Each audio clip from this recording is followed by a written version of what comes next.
ದೂರು ಕೊಡೋದಕ್ಕೆ ರಾಜಣ್ಣ ಅವರು ಹಿಂದೇಟ್ ಆಗ್ತಿದ್ದಾರೆ. ಏನಾದರೂ ಸದನದಲ್ಲಿ ಪ್ರಸ್ತಾಪಿಸಿದಷ್ಟು ಅಗ್ರೆಸಿವ್ ಆಗಿ ಅಷ್ಟು ಕಾನ್ಫಿಡೆಂಟ್ ಆಗಿ ಅವರಿಲ್ಲ. ಯಾಕೆ, ಏನಾದರೂ ಸಮಸ್ಯೆ? ನೋಡಿ, ನಿನ್ನೆ ಮಾನ್ಯ ಮಂತ್ರಿಗಳು ಹೋಗಿ ಹೋಮ್ ಮಿನಿಸ್ಟರ್ ಅವರು ಭೇಟಿಯಾಗಿದ್ದಾರೆ. ಅವರು ಮನವಿ ಮಾಡಿಕೊಂಡಿದ್ದಾರೆ. ಅದ್ರ ಮೇಲೆ ಹೋಮ್ ಮಿನಿಸ್ಟರ್ ಅವರು ಏನು ಮಾಡಬೇಕು ಅಂತ ನೋಡ್ತೀನಿ ಅಂತ ಕೂಡ ಹೇಳಿದ್ದಾರೆ. ಆದರೆ ಇದನ್ನು ತನಿಖೆ ಆಗಬೇಕು, ವಿಶೇಷ ತನಿಖೆ ಆಗಿ ಒಂದು ಉನ್ನತ ಮಟ್ಟದ ಅಧಿಕಾರಿ ನೇಮಕ ಮಾಡಬೇಕು ಅಂದರೆ ಕಂಪ್ಲೇಂಟ್ ಬೇಸಿಸ್ ಮೇಲೆ ಮಾಡಬೇಕಾಗುತ್ತೆ. ದಟ್ಸ್ ಹೌ ಇದು.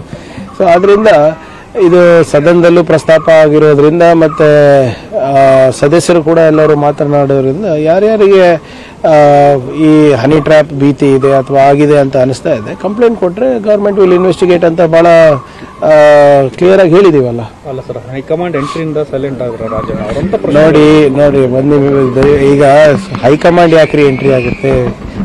AICC ಅಧ್ಯಕ್ಷರಿಗೆ ಬೇರೆದು ಮಾಡೋದಿರೋದಿಲ್ಲ. ಅವತ್ತು ಮಾನ್ಯ ಮುಖ್ಯಮಂತ್ರಿಗಳು ಮನೆಗೆ ಬರ್ತೀನಿ ಅಂದಿದ್ರು. ಖರ್ಗೆ ಸಾಹೇಬರು ನಿಮ್ಗೆ ಮೈ ಹುಷಾರಿಲ್ಲ, ನೀವು ಓಡಾಡೋದು ಕಷ್ಟ ಆಗ್ತಾಯಿದೆ ನನಗೆ ಗೊತ್ತಿದೆ, ನಾನೇ ಬರ್ತೀನಿ ಅಂದ್ಬಿಟ್ಟು ಅವರು ಅವರ ಹೆಲ್ತ್ ವಿಚಾರಕ್ಕೋಸ್ಕರ ಹೋಗಿದ್ರು. ಸಹಜವಾಗಿ ಅಲ್ಲಿ ಇಬ್ಬರು ರಾಜಕಾರಣಿಗಳು ಸಿಕ್ಕಾಗ ಟ್ರಂಪಿಂದ ಹಿಡ್ಕೊಂಡು ತುಮಕೂರು ತನಕ ಚರ್ಚೆ ಆಗೋದು ಸಹಜ. ಆ ಚರ್ಚೆ ಮಾಡಿದ್ದಾರೆ. ಆದರೆ AICC ಅಧ್ಯಕ್ಷರು ವರದಿ ಕೇಳ್ತಾರಾ ಅಥವಾ ಹೈಕಮಾಂಡ್ ವರದಿ ಕೇಳಿದ್ಯಾ? ಇವೆಲ್ಲ ಬರೀ ಮಾಧ್ಯಮದಲ್ಲಿರೋದು.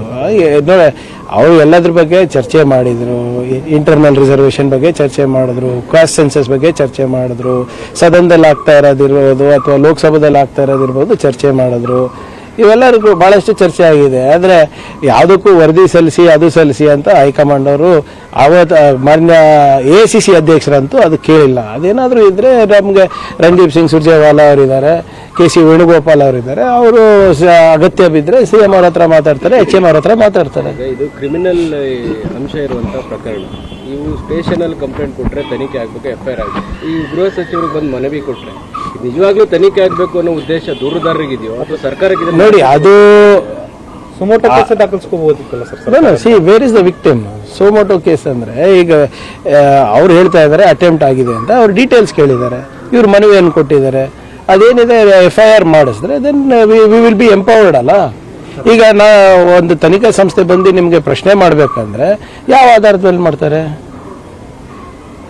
ಯಾರೋ ಮನವಿ ಕೊಟ್ಟಿರೋ ಆಧಾರದ ಮೇಲೆ ಮಾಡಬೇಕಾ, ಏನು ಕಂಪ್ಲೇಂಟ್ ಆಧಾರದ ಮೇಲೆ ಮಾಡಬೇಕಾ? ಸೊ ಅದರಿಂದ ಇವೆಲ್ಲನೂ ನೀವು ಹೇಳ್ದಂಗೆ ಸದನದಲ್ಲೇ ಚರ್ಚೆ ಆಗಿರೋದ್ರಿಂದ ಯಾರ್ಯಾರು ಮಾತನಾಡಿದ್ದಾರೆ ಅವ್ರು ಕೊಡಲಿ. ಈಗ ಯತ್ನಾಳ್ ಅವ್ರಿಗೆ ಗೊತ್ತಿದ್ರೆ ಯತ್ನಾಳ್ ಅವ್ರು ಕೊಡಲಿ, ಬೇರೆಯವ್ರಿಗೆ ಗೊತ್ತಿದ್ರೆ ಬೇರೆಯವ್ರಿಗೆ ಕೊಡಲಿ. ರಾಜಣ್ಣ ಅವರೇ ನನ್ನ ಮೇಲೆ ಅಟೆಂಪ್ಟ್ ಆಗಿತ್ತು, ಸೊ ಅವರೇ ಕೊಡಬೇಕಲ್ಲ ಸರ್. ಮನವಿ ಕೊಟ್ಟಿದ್ದಾರೆ. ಈ ಮನವಿಗೂ ಮತ್ತು ದೂರಿಗೂ ವ್ಯತ್ಯಾಸ ಇರೋದ್ರಲ್ಲಿ ಏನಾದ್ರು ಬೇರೆ ಟ್ರಿಕ್ಸ್ ಇರ್ಬೋದಾ ಅಥವಾ ಬೇರೆ? ಇಲ್ಲ, ಯಾರು ಟ್ರಿಕ್ ಮಾಡ್ತಾ ಇದ್ದಾರೆ, ಯಾರು ಟ್ರಿಕ್ ಆಗ್ತಾ ಇದ್ದಾರೆ ನಮ್ಗೆ ಹೆಂಗೆ ಗೊತ್ತಾಗ್ತದೆ ಇವ್ರೆ? ಈಗ ಸದನದಲ್ಲಿ ಪ್ರಸ್ತಾಪ ಅವ್ರು ಮಾಡಿದ್ದಾರೆ, ಮಾನ್ಯ ಗೃಹ ಸಚಿವರು ಹೇಳಿದ್ದಾರೆ ಅವ್ರು ಕೊಟ್ರೆ ನಾವು ತನಿಖೆ ಮಾಡ್ತೀವಿ ಅಂತ. ಕೊಡ್ಲಿ. ಆಮೇಲೆ ಅವರೇನು ಗುರುವಾರ ತನಕ ಟೈಮ್ ಕೇಳಿದಾರೆ ಅಂತ ಮಾಧ್ಯಮದಲ್ಲಿ ನೋಡಿದ್ದೇನೆ. ನೋಡೋಣ, ಗುರುವಾರ ಕಂಪ್ಲೇಂಟ್ ಕೊಟ್ರೆ ತನಿಖೆ ಆಗಲಿ. ಪ್ರಶ್ನೆ ಎದ್ದೇಳ್ತಾ ಇರೋದು ಸದನದಲ್ಲಿದ್ದಂತ ಆವೇಶ ಈಗ ಕಡಿಮೆ ಆಗಿದೆಲ್ಲ ರಾಜಣ್ಣ ಅವ್ರದ್ದು ಅನ್ನೋದು. ಅವ್ರಿಗೆ ಕೇಳಿದ್ರೆ ಅದರ ಹಿಂದಿನ ಇಲ್ಲ, ಅವ್ರಿಗೆ ಬಿಟ್ಟು ಎಲ್ಲರಿಗೂ ಕೇಳಿದ್ರೆ ನಾನು ಏನ್ ಹೇಳಿ? ನಮ್ಮ ಮರ್ಮ ಏನಿಲ್ಲ ಇವ್ರೆ. ದಾಖಲೆ ಇದ್ರೆ ಕೊಡ್ಲಿ. ಇದು ಈ ವಿಚಾರಗಳು ಸಾರ್ವಜನಿಕರಲ್ಲಿ ಚರ್ಚೆಗೆ ಬರ್ತಾ ಇರೋದು ತಲೆ ತಗ್ಸೋಂಥ ವಿಚಾರ, ಹೌದಲ್ಲ? ಈಗ ನಾನು ಮೊನ್ನೆನೂ ಕೂಡ ತಮ್ಗೆ ಹೇಳಿದ್ದೆ, ನೀವು ಸಾರ್ವಜನಿಕರಲ್ಲಿ ಕೇಳಿ, ಯಾರನ್ನ ಯುವಕರಿಗೆ ಯುವತಿಯರಿಗೆ ಕೇಳಿ, ಏನಪ್ಪ ಆಗಬೇಕು ಮುಂದೆ ಅಂದರೆ ಆಫೀಸರ್ ಆಗಬೇಕು, ಇಂಜಿನಿಯರ್ ಆಗಬೇಕು, ಡಾಕ್ಟರ್ ಆಗಬೇಕು ಅಂತಾರೆ. ಯಾರು ಕೂಡ ರಾಜಕಾರಣಿ ಆಗಬೇಕು ಅಂತ ಬಾಯ್ನಲ್ಲಿ ಬರೋದಿಲ್ಲ. ಆಲ್ದೋ 6 ಕೋಟಿ ಜನರಲ್ಲಿ ಬರೇ 224 ಜನಕ್ಕೆ ಅವಕಾಶ ಸಿಗ್ತದೆ, ಶಾಸನ ಮಾಡುವ ಅವಕಾಶ. ಶಾಸನಗಳಿಂದ ನಾವು ನಮ್ಮ ಜನರ ಪರಿಸ್ಥಿತಿಯನ್ನು ಬದಲಾಯಿಸ್ಬೋದು. ಏನು ಬದಲಾವಣೆಯನ್ನು ನಾವು ಕಾಣಬೇಕಂತೀವಿ ಆ ಬದಲಾವಣೆಯನ್ನು ನಾವು ತರ್ಬೋದು. ಅಂಥ ಜಾಗದಲ್ಲಿ ಕೂತಾಗ ನಮ್ಮ ಕ್ರೆಡಿಬಿಲಿಟಿಯನ್ನು ನಾವೇ ಡ್ಯಾಮೇಜ್ ಮಾಡ್ಕೊಳೋದು ಎಷ್ಟು ಒಳ್ಳೇದಂತ ನಾವೆಲ್ಲರೂ ಆತ್ಮಾವಲೋಕನ ಮಾಡ್ಕೋಬೇಕು. ಇದು ಬರೇ ಈ ವಿಚಾರದಲ್ಲ, ಇದೇ ಸದನದಲ್ಲಿ BJPಯವ್ರು ಏನು ಹೇಳಿದ್ರು, ಯಾರು ಏಕಪತ್ನಿ ವ್ರತೆ ಅಲ್ಲ ಅಂತ ಹೇಳಿದ್ರು. ಏನದ್ರ ಅರ್ಥ? ಅವ್ರು ಇರದೇ ಇರ್ಬೋದು, ಹಂಗಂದ್ರೆ ನಾವು ಅಷ್ಟೇನಾ? ನಿನ್ನೆ ಇನ್ನೊಬ್ರು ಮಾಜಿ ಶಾಸಕರು ಹೇಳ್ತಾರೆ 222 ಜನ ಇದ್ದಾರೆ, ಅಂದ್ರೆ ಸ್ಪೀಕರು ಇದ್ದಾರೆ, ಅಪೋಸಿಷನ್ ಲೀಡರು ಇದ್ದಾರೆ, CM ಇದ್ದಾರೆ, ಡೆಪ್ಟಿ CM ಇದ್ದಾರೆ. ಏನಿದು ಹುಡುಗಾಟಿಕೆ? ಜನರ ನೋಡ್ತಾ ಇದ್ದಾರೆ, ಯಾವ ಜನರು ನಮ್ಗೆ ಮತ ಹಾಕಿದ್ದಾರೆ, ಯಾವ ಜನರು ನಮ್ಮಿಂದ ನಿರೀಕ್ಷೆ ಇಟ್ಟಿದ್ದಾರೆ, ಏನು ಉತ್ತರ ಕೊಡೋಕ್ಕಾಗ್ತದೆ? ನೀವು ಹೇಳ್ದಂಗೆ ಮುಜುಗರ ತಂದಿದೆಯಾ? ಹೌದು, ಮುಜುಗರ ತಂದಿದೆ. ನಮ್ಮ ಪಕ್ಕದ ಮನೆಯವ್ರು ಏನು ಅನ್ಕೋಬೇಕು, ನಮ್ಮ ಸ್ನೇಹಿತರು ಏನು ಅನ್ಕೋಬೇಕು, ನಮ್ಮ ಸ್ನೇಹಿತರ ಮಕ್ಕಳು ಏನು ಅನ್ಕೋಬೇಕು, ನಮ್ಮ ಮಕ್ಕಳ ಸ್ನೇಹಿತರು ಏನು ಅನ್ಕೋಬೇಕು, ನೀವೇನು ಅನ್ಕೋಬೇಕು? ಏನಾದರೂ ಉಳಿಸ್ಕೊಂಡಿದೀವ ನಾವು ಸ್ವಲ್ಪನ? ಬಟ್ ಇದಕ್ಕೆ ಒಂದು ಎಂಡ್ ಅನ್ನೋ ಥರ ಆಗಬೇಕು ಅನ್ನೋದು ರಾಜಣ್ಣ ನಿನ್ನೆ ಹೇಳಿದ್ದು ಕೂಡ ಅದೇನೆ. ಏನೇನ್ರಿ ಈಗ ನೀವು ನಮ್ಮ ಇತಿಹಾಸ ತೆಗೆದು ನೋಡಿ, ನಮ್ಮ ಇತಿಹಾಸ ಎಲ್ಲ ವಿಶ್ವದ ಇತಿಹಾಸ ತೆಗೆದು ನೋಡಿ. ಸಾಮ್ರಾಜ್ಯಗಳು ಬೆಳೆದಿದ್ದು ಇರ್ಬೋದು, ರಾಜಕಾರಣಿಗಳು ಬೆಳೆದಿದ್ದು ಇರ್ಬೋದು, ಇದೇ ಸಂಸ್ಕೃತಿನಲ್ಲಿ ಬಂದಿದೆ. ಏನು ಮಾಡೋಕ್ಕಾಗುತ್ತೆ?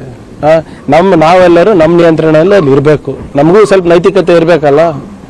ಸುಮ್ಮನೆ ಯಾರೋ ಏನೋ ಹೇಳ್ತಾರೆ, ಯಾರೋ ಏನೋ ಮಾಡಿಸ್ತಾರೆ ಅಂದರೆ ನಾವು ಸಸೆಪ್ಟಬಲ್ ಇದೀವಂತನಾ? ಅದಾದಮೇಲೆ ಹಿಂಗೆಲ್ಲ ಬಂದು ಮಾತಾಡೋದು ಸರಿನಾ? ಆಯಿತು, ನೀವು ಈಗ ಯಾರೇ ಇರ್ಬೋದು, ಈಗ ಆಗಿದ್ರೆ ಕೊಡ್ಲಿ, ಕಂಪ್ಲೇಂಟ್ ಕೊಡಲಿ, FIR ಆಗುತ್ತೆ, ತನಿಖೆ ಆಗಲಿ. ನಿಮಗೂ ಎಲ್ಲರಿಗೂ ಅದೇ ಬೇಕಲ್ವಾ? ನಿಮಗೂ ಅದೇ ಬೇಕು, ಮಾಡಿಸಿದವರಿಗೂ ಅದೇ ಬೇಕು, ಮಾಡಿಸ್ಕೊಂಡವರಿಗೂ ಅದೇ ಬೇಕು, ಸಾರ್ವಜನಿಕರಿಗೂ ಅದೇ ಬೇಕು, ಮಾಧ್ಯಮದವರಿಗೂ ಅದೇ ಬೇಕು. ಅಂದರೆ ತನಿಖೆ ಆಗಬೇಕು ಅಷ್ಟೇ. ತನಿಖೆ ಆಗಬೇಕಾದ್ರೆ ಪ್ರಕ್ರಿಯೆ ಇದೆ, ಆ ಪ್ರಕ್ರಿಯೆ ಪ್ರಕಾರ ನಡ್ಕೊಳ್ಳಿ ಎಲ್ಲರೂ ಅಷ್ಟೇ.